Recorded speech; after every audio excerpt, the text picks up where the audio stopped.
बिस्मिल्लाहिर्रहमानिर्रहीम। अस्सलामुअलैकुम वरहमतुल्लाहि वबरकातुहू।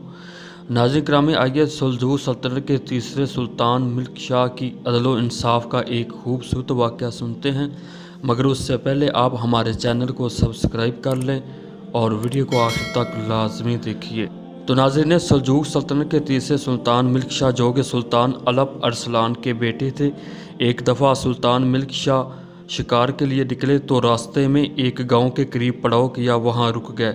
वहां किसी खेत में सुल्तान के सिपाहियों ने एक गाय को देखा और उसे लावारिस समझकर ज़िबा कर डाला और उसके गोश्त के कबाब वगैरह बनाकर खा गए। वो गाय एक बेवा औरत की थी जिसका शोहर इंतकाल कर चुका था और उसके 3 कम सिन बच्चे थे जो कि उस गाय के दूध से परवरिश पा रहे थे। जब उस औरत को पता चला कि सुल्तान मलिक शाह के गुलामों ने मेरी गाय को ज़िबा कर दिया है, तो वो औरत इस्फ़हान के रास्ते में आने वाली नहर के पुल पर खड़ी हो गई। इधर सुल्तान मलिक शाह अपने सिपाहियों के साथ सफ़र के लिए रवाना हुआ।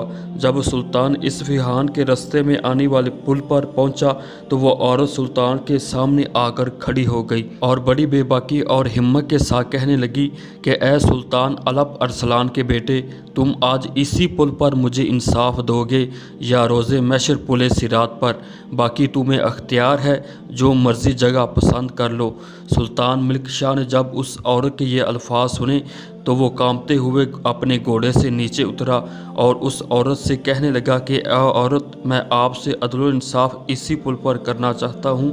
पुल सिरात पर इंसाफ देने के लिए मेरी ताब नहीं है। मैं अल्लाह ताला अज़्ज़ा वजल से डरता हूँ। ए औरत, मेरे करीब आओ, बात करो और अपना मसला बयान करो।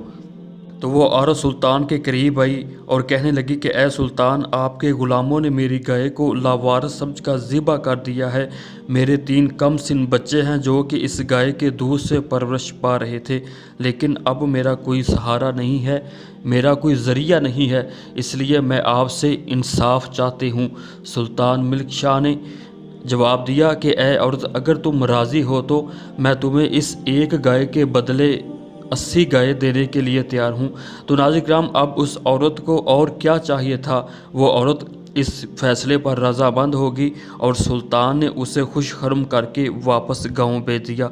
तो नाज़रीन, इससे पता चलता है कि खुदा रसीदा आदमी हमेशा खुदा ताला से डरते हैं, अपनी आखिरत के लिए, अपनी आक़िबत के लिए हमेशा नेक अमाल की तरफ कोशां रहते हैं।